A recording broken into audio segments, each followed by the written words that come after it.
Iran जो एक भेरो ॿीहर इसराइल ते मिसाइलनि सां हमलो, हवाई अॾनि, दिफ़ाई सनतुनि ऐं कमांड एंड कंट्रोल मर्कज़नि खे निशानो बणाए वियो। अरब मीडिया मूजिबि इसराइली दिफ़ाई निज़ाम हेफ़ा तल अबीब, ॾखण इसराइल ऐं ओतिरे इलाइक़नि में मिसाइलनि खे रोकण जी कोशिश कई। हिकु मिसाइल हेफ़ा जे बंदरगाह वेझो किरियो। 25 खां 30 विच में मिसाइल इसराइल जे मुख़्तलिफ़ इलाइक़नि में फायर कया विया। मिसाइलनि हमलनि में वधीक 27 ॼणा ज़ख़्मी। इसराइली ज़रियनि मौजूदु ईरानी हमलनि में तल अबीब, नक़ब, हेफ़ा ऐं हौलोन में शदीद नुक़सान थियो आहे। केतिरा ई माण्हू ज़ख़्मी थिया आहिनि। हिकु मिसाइल हेफ़ा में घरू विज़ार जे हेडक्वार्टर ते किरियो। ईरान जो देमोना में इसराइल जे एटमी रिएक्टर ते बि मिसाइल हमलो।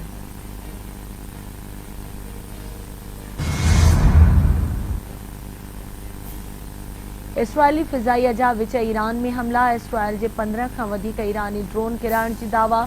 ईरानी शहर बौशर ते हमलो। सूबे ख़ोज़िस्तान में धमाका, 4 शहरी शहीद।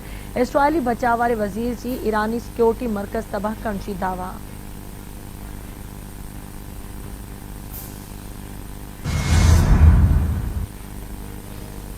इसराइल वटि एतिरी सलाहियत नाहे त हू ईरान जे एटमी सलाहियत ख़तमु करे सघे। ईरान सां ॻाल्हाईंदासीं, ॾिसंदासीं त कहिड़ो नतीजो निकिरे थो। मां ॻाल्हियुनि खां पहिरियां सीज़ फायर चाहियां थो।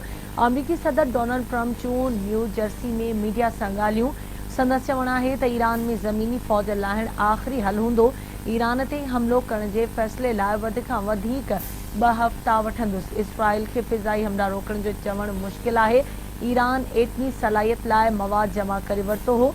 इसराइल ठीक वञी रहियो आहे। जेकॾहिं अमरीकी असासनि ते हमलो थियो त हमलो कंदड़नि खे घणो ॾुख थींदो।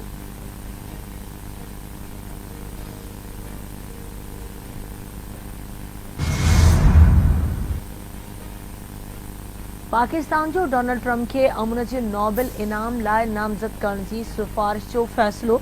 पाकिस्तान हुकूमत जो चवणु आहे त सदर ट्रम्प जी मुदाख़लत सां पाकिस्तान ऐं भारत विच में जंग टरी वई।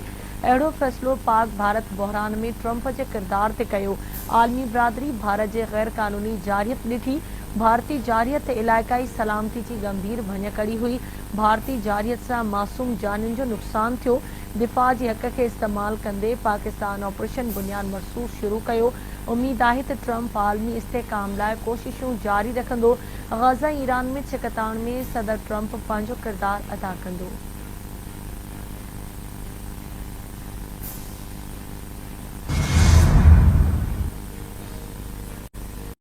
यूरोपीय अॻवाननि सां संजीदा ऐं बावकार ॻाल्हियूं थियूं। ईरान सफ़ारतकारी ते गौर करण तयारु आहे। ईरानी परॾेही वज़ीर अब्बास राग़ची जूं जेनेवा में मीडिया सां ॻाल्हियूं। हुन चयो त यूरोपी परॾेही वज़ीरनि यूरोपी यूनियन सां ॻाल्हियुनि जे तसलसल जी हिमायत करियूं था। वाज़े करे छॾियो आहे त ईरान जे दिफ़ाई सलाहियतुनि ते का ॻाल्हि न थींदी। उन खां अॻु जर्मनी, फ्रांस ऐं बर्तानिया जे परॾेही वज़ीरनि पिणु ईरानी हममनसब सां ॻाल्हियूं कयूं।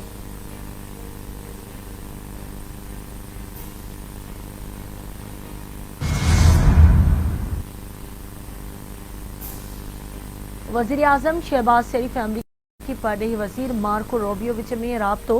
विच ओभर जे बहिरान जे पुरअमन हल जे लाइ ॻाल्हियुनि ऐं सफ़ारतकारी जी ज़रूरत ते ज़ोर। वज़ीर आज़म पारां पाकिस्तान ऐं भारत विच में जंगबंदी कराइण ते अमरीकी क़यादत जी वाखाण। संदसि चवणु आहे त सदर डोनाल्ड ट्रम्प जा पाकिस्तान बाबति हकारी बयान ॾखण एशिया में ढुॻे अमन लाइ हौसलो ॾींदड़ आहिनि। पाकिस्तान मौजूदा सूरतहाल में अमन लाइ तामीरी किरदारु निभाइण लाइ तयारु आहे।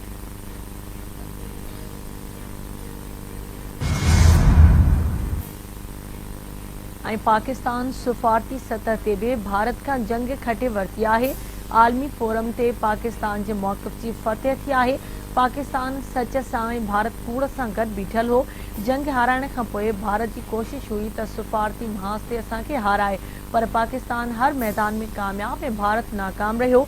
पीपुल्स पार्टी चेयरमैन बिलावल भुट्टो ज़रदारी जो कराची एयरपोर्ट ते जालनि खे ख़िताब। चयाईं कश्मीर भारत जो अंदरूनी मामिलो न आहे। हाणे त अमरीकी सदर बि चई रहियो आहे त हू कश्मीर तकरार हल करण जे लाइ तयारु आहे।